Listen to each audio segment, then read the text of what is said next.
¿Qué tal? ¿Cómo están? Muy buenas tardes, bienvenidos una semana más a Vigo a Debate en Televigo. Y hablaba yo el otro día con el presidente de la Federación Provincial de Hosteleros de la provincia de Pontevedra sobre el tema de las luces de Navidad. Y estábamos hablando de todo el flujo de personas que está recibiendo Vigo y hablábamos sobre, en Radio Vigo sobre cómo tenemos que rentabilizar todo esto. Y me dijo César Sánchez Ballesteros, hacía una reflexión muy interesante, que era, ahora lo que tenemos que hacer es utilizar esta plataforma que está suponiendo las luces de Navidad para que venga todo el mundo y vea el Vigo de ahora, el Vigo de hoy, el Vigo moderno, y cómo ha cambiado este Vigo con el Vigo que teníamos, por ejemplo, que heredamos de la dictadura y que teníamos a principios de los años 80, a finales de los 70, en los años 60, ese Vigo más gris, más industrial, ese Vigo que era, bueno, pues el Vigo que teníamos que asumir en aquel momento. Se ha dado este paso, esta transición, ahora la segunda transición, tuvimos la transición política y la transición democrática, estamos ahora en esa segunda transición, la transición de dejar atrás ya el feísmo, ese urbanismo más práctico y funcional, pero poco estético, y estamos ya entrando en una ciudad que yo creo que es así, yo creo que todo el mundo ya coincide en que eso es una realidad, una ciudad más humana, más bonita, pues es el tema que queremos traer hoy a esta mesa de debate y sobre el que vamos a charlar amistosamente y bueno, pues conociendo distintos prismas, distintos puntos de vista con, pues por ejemplo, el presidente del Colegio de Arquitectos de Galicia, aquí en Vigo, Manuel Martínez Carazo. Manuel, ¿qué tal? ¿Cómo estás? Buenas tardes, bienvenido. Buenas tardes, muy buenas tardes. Principal y fundamental, el punto de vista arquitectónico y urbanístico. ¿Cómo ha cambiado Vigo en estos 30, 40 años, no? Sí, ¿Es así? Sí, a ver, Vigo ha ido cambiando. De hecho, no sé si es, digamos, oportuno en televisión, pero siempre. Viniendo de camino al programa... Los libros siempre son oportunos. Agarré este libro porque, si me permites que lea 3 párrafos de José Luis Pereiro, arquitecto de Vigo. Este fue un libro que editó el colegio y que acaba de reeditar. Enséñalo a la cámara. Este libro lo acaba de reeditar el colegio hace muy poco en colaboración con el Concello de Vigo. De hecho, tiene un prólogo hecho por el anterior decano y por la concejala de urbanismo, Caride. Y al final de todo, o sea, hay un pequeño resumen que yo quiero leer porque dice: un libro para meditar muy seriamente sobre el futuro de Vigo, esa ciudad que está constituida por una interrumpida serie de calles corredor que señalan la avaricia de una sociedad con un total desprecio al bienestar de la futura población. Calles que incitan al movimiento sin otras plazas y recintos que los realizados en los siglos XVIII y XIX. Calles pensadas y realizadas con el principal fin de hacer solares y para contener más y más productos vivienda, como si la ciudad solo fuera eso, casas y calles para llegar a ellas.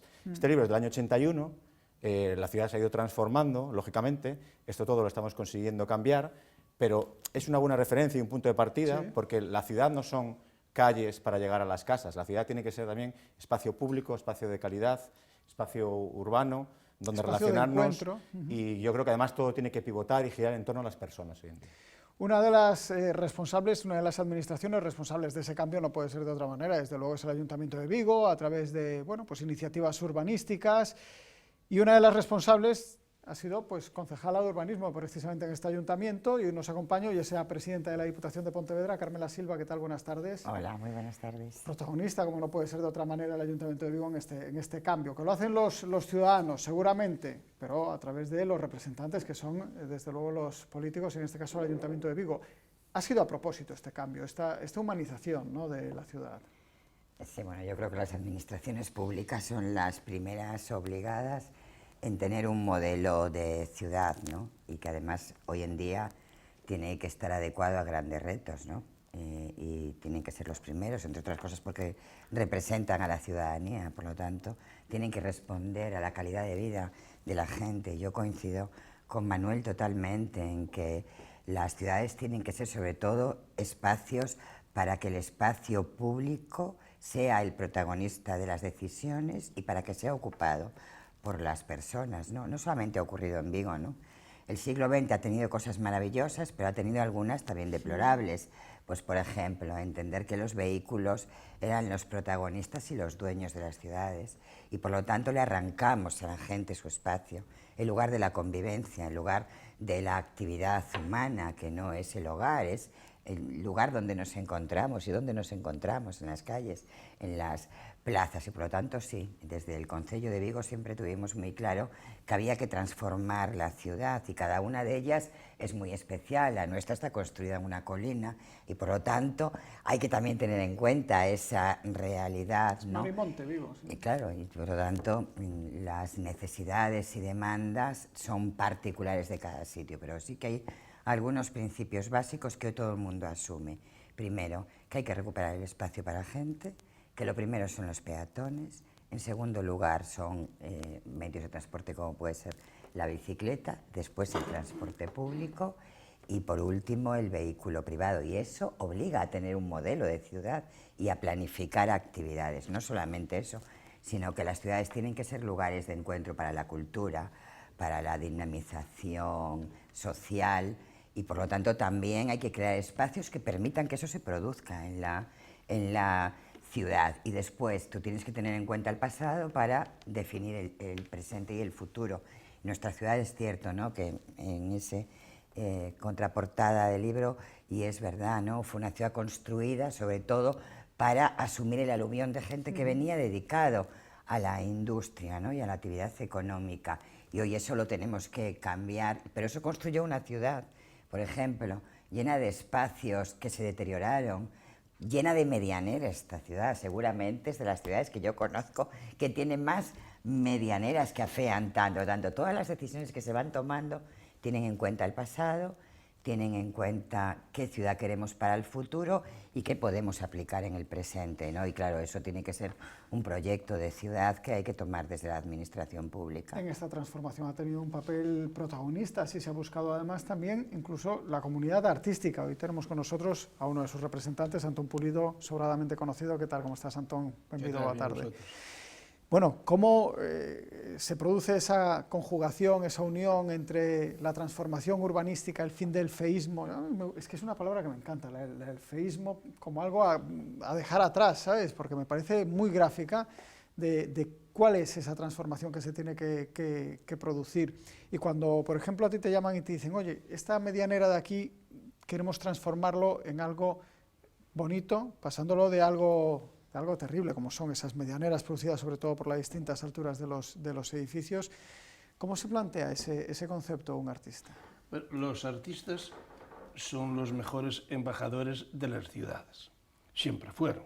O sea, si nosotros vemos ciudades que sobresalen y que se recuerden en el pasado, siempre fue por sus artistas desde Egipto y desde los recuerdos todos que tenemos. Sí. Hasta las covas de Altamira nos quedan allí aquellos bisontes y aquellos recuerdos, ¿no?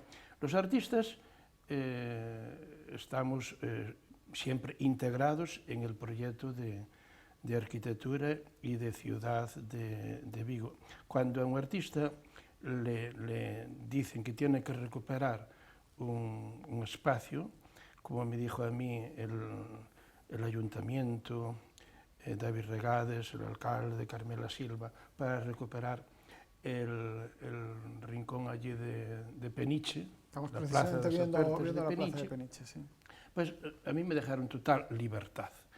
Y yo lo primero que pensé, pues, fue en hacer un espacio que tuviese en cuenta el cuadro de Matisse, La alegría de vivir, ¿no?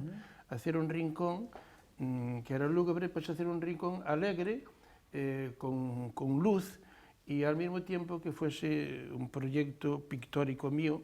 Yo recuerdo que al principio la mayoría de los vecinos lo aceptaban, pero había algunas señoras que no lo veían muy claro, porque era una cosa abstracta, no sabían lo que iba a hacer. Este pintor nos va, es mejor dejarlo como estaba, lúgubre, pero después hoy me dan grandes abrazos y me dicen que bueno, teníamos ahí un piso en el tercero que no lo damos, y ya vendieron los pisos por la alegría que cogió la zona es que cambió hasta la luz. En Peniche. Cambió hasta la luz. Aquí la luz en Vigo el arte es importante. Estamos viendo que efectivamente hay una alegría de vivir.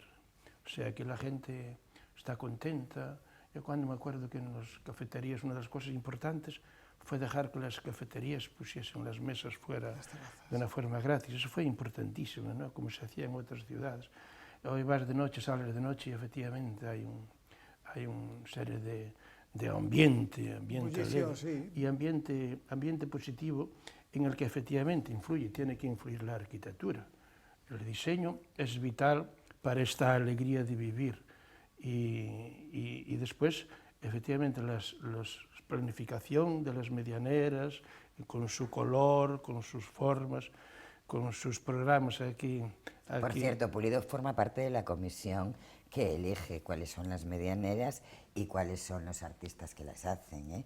Que la verdad es que todo lo que él dice aporta mucho, ¿no? Porque es verdad, los creativos y los artistas aportan muchísimo a la imagen de la ciudad. Yo creo que hay que copiar esto de la alegría de vivir. Yo lo voy a copiar, ¿eh? Sí, yo recuerdo que una vez fui al museo de Múnich, hace ya muchos años, y dije a unos amigos, no me atrae mucho ese museo. No sé si ir, tenía que coger un taxi, andar, y entré en aquel museo de una forma que no sabía que vería allí, y cuando entré enfrente había este cuadro de Matisse, de una colección particular, que yo no había visto en la realidad, la alegría de vivir, ¿no? Y efectivamente ese color, con esas figuras, con esa danza, con ese movimiento, con esa energía positiva, te ayuda, te da alegría, la alegría de vivir. En la vida hay que ser positivos, hay que ser siempre positivos. Hay que mirar siempre las cosas positivas para avanzar. Con las cosas negativas solo avanzas para atrás, ¿no? Y en esta ciudad tenemos efectivamente esa alegría de vivir, y no solo el Maresquiño, no solo las luces, sino todo una serie de circunstancias que están mejorando en esta ciudad.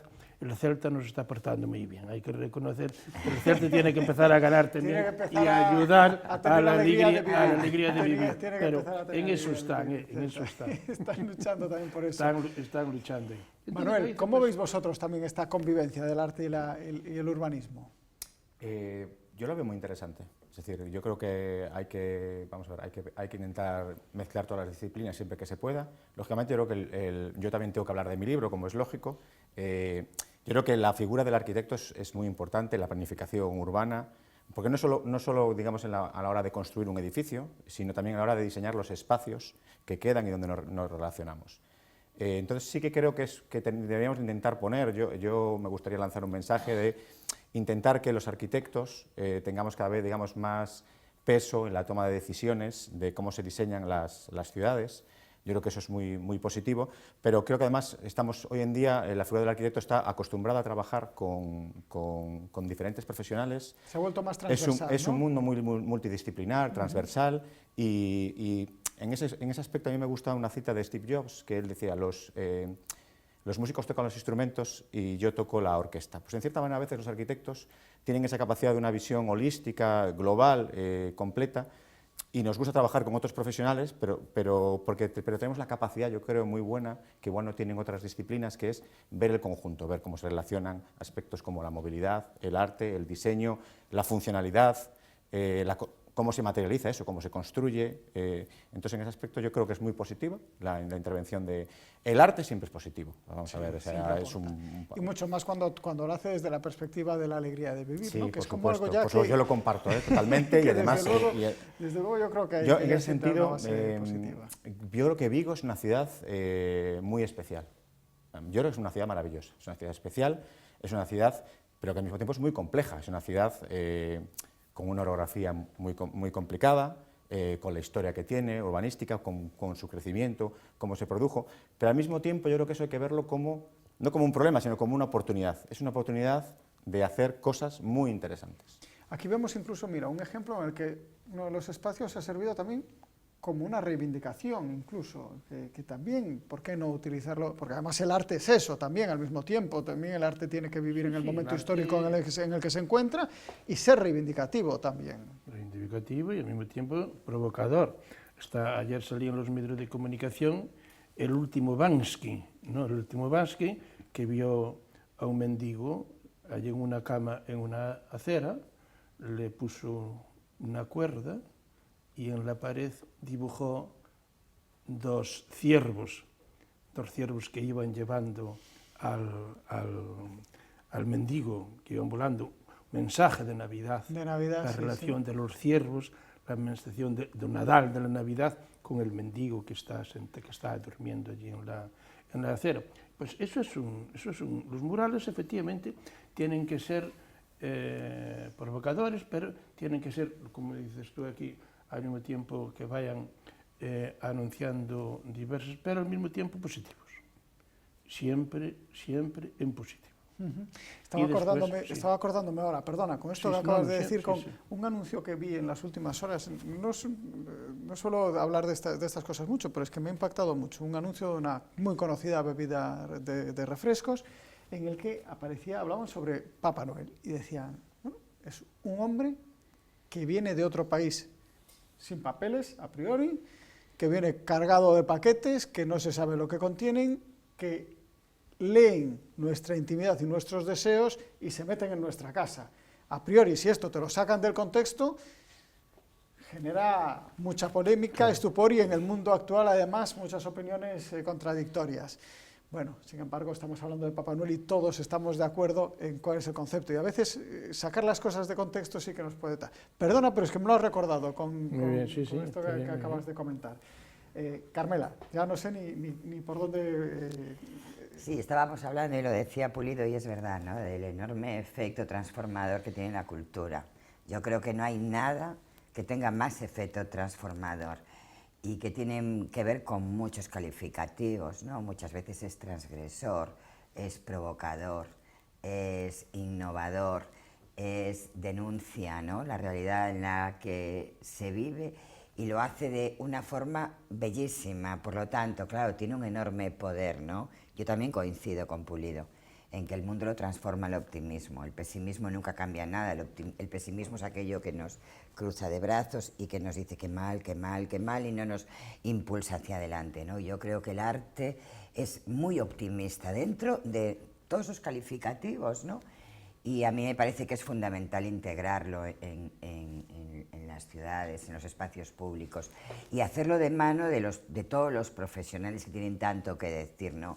En Vigo no solamente se ha apostado por luchar contra el feísmo en espacios donde las medianeras no solamente son las medianeras, sino que han provocado la degradación del entorno urbano, allí donde están esos edificios, ¿no?, que deshumanizan, donde no te apetece estar porque expulsan a la gente. No solamente es eso, ¿no?, y fue una idea que partió del Colegio de Arquitectos de Vigo, con el que siempre hemos tenido una relación de trabajar conjuntamente, de escuchar mucho, tienen mucho que aportar, que fue las ideas de la acupuntura urbana, ¿no?, que a mí, cuando comenzamos con estas ideas, fue el Colegio de Arquitectos de Vigo. La acupuntura urbana, que es pequeños espacios degradados donde no hay que hacer grandes obras, pero que con tratamientos urbanos que tienen muy poco coste transformas todo. Por ejemplo, acupuntura urbana sería lo que hicimos en la plaza de las Apertas, ¿no?, que aparte, vaya nombre tan bonito que le puso Pulido, es que todo lo hace bien Pulido.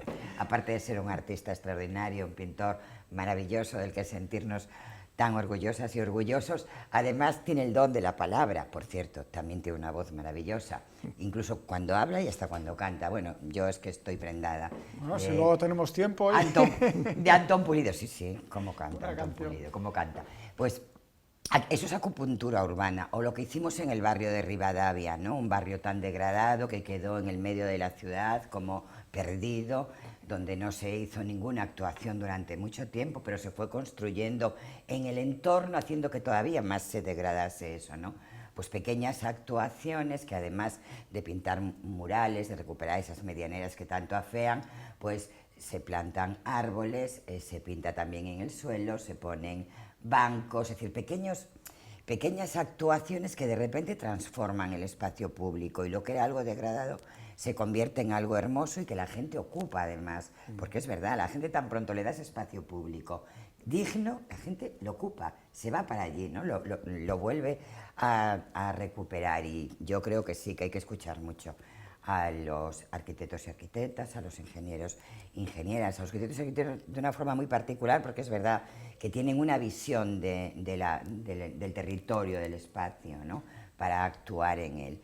Y pero yo creo que en los últimos años también los arquitectos habían perdido esa faceta urbanística de ellos, y tal vez muy lícitamente por la iniciativa privada, por sus propios proyectos, que al final también te van conduciendo y te van ocupando el tiempo, y tal vez, como quien no ha querido la cosa, pues ha ido perdiendo ese papel protagonista en la construcción urbanista. Hay que recuperar ese papel de los arquitectos como agentes dinamizadores de ese urbanismo, pues más positivo, más para los ciudadanos, de esa idea y ese concepto de la ciudad, porque al final son las personas que tienen un conocimiento técnico, pero también estético, sobre cómo tienen que ser los espacios, la luz, las calles y cómo lo va a recibir la gente, ¿no?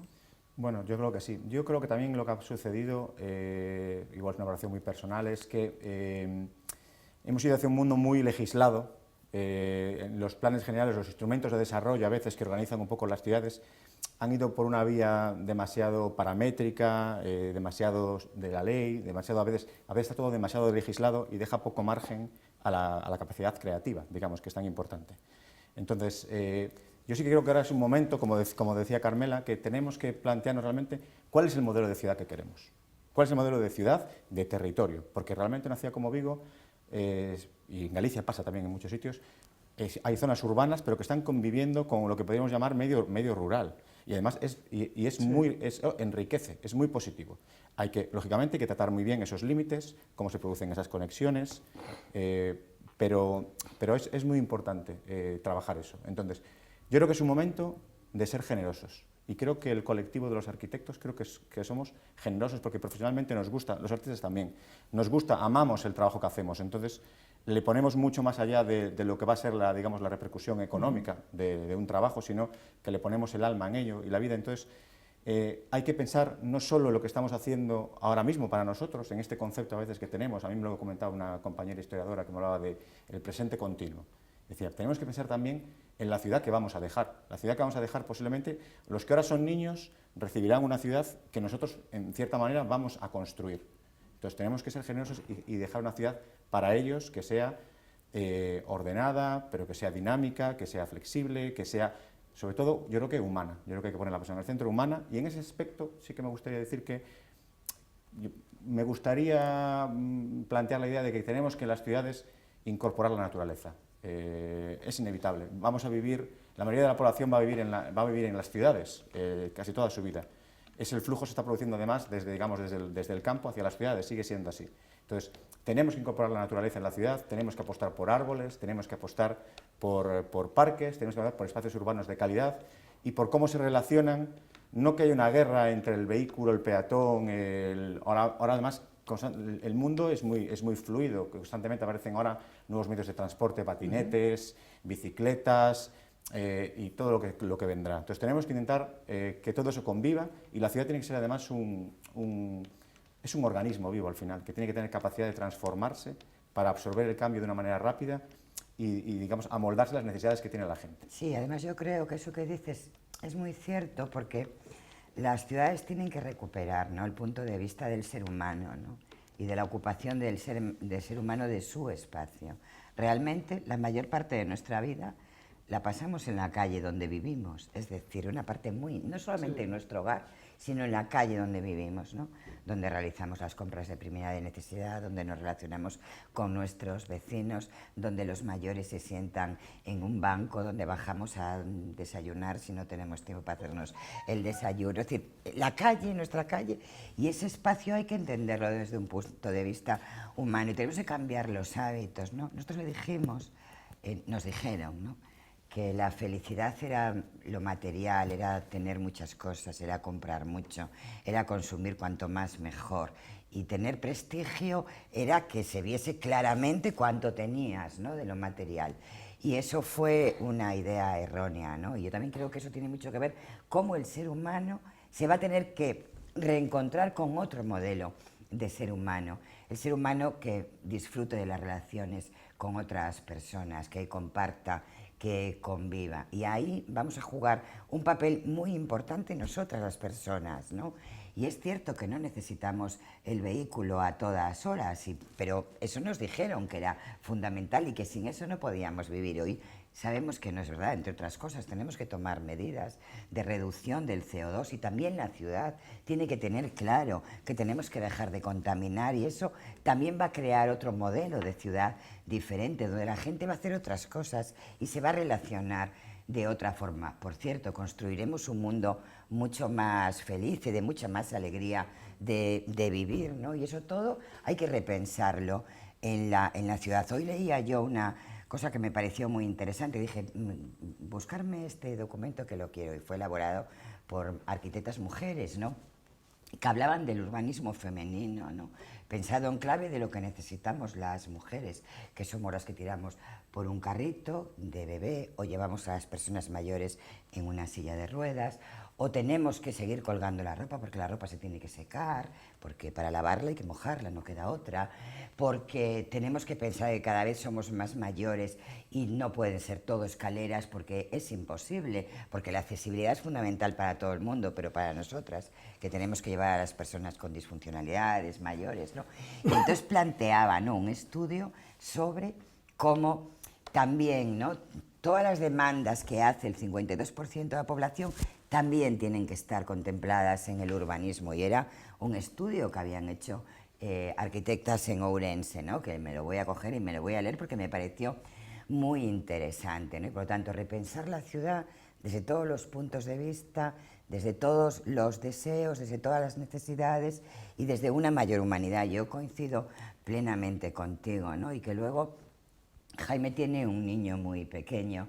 Le tenemos que dejar una ciudad mejor y maravillosa. ¿Para qué? Para que él también vaya repensando, cuando tenga nuestra edad, en dejársela mejor para sus hijos, ¿no? Es decir, que es una responsabilidad todo esto, y aquí es algo social en lo que todo el mundo tiene que participar, ¿no? Por ejemplo, la recuperación de los lugares centrales de la ciudad para la gente. Ya está demostrado que se puede vivir mucho mejor si hay grandes zonas de las ciudades donde los vehículos no son los protagonistas, son las personas, y no empeoran las ciudades, no, mejoran, y la economía mejora, y las relaciones humanas mejoran, y la convivencia, y también mejora el aspecto de las edificaciones, porque también las pensamos de otra forma. Claro, si yo voy a construir una avenida que está pensada para hacer edificios y no para la gente, pues me ocupo menos también de la estética de la edificación, ¿no? Todo se conjuga, ¿no?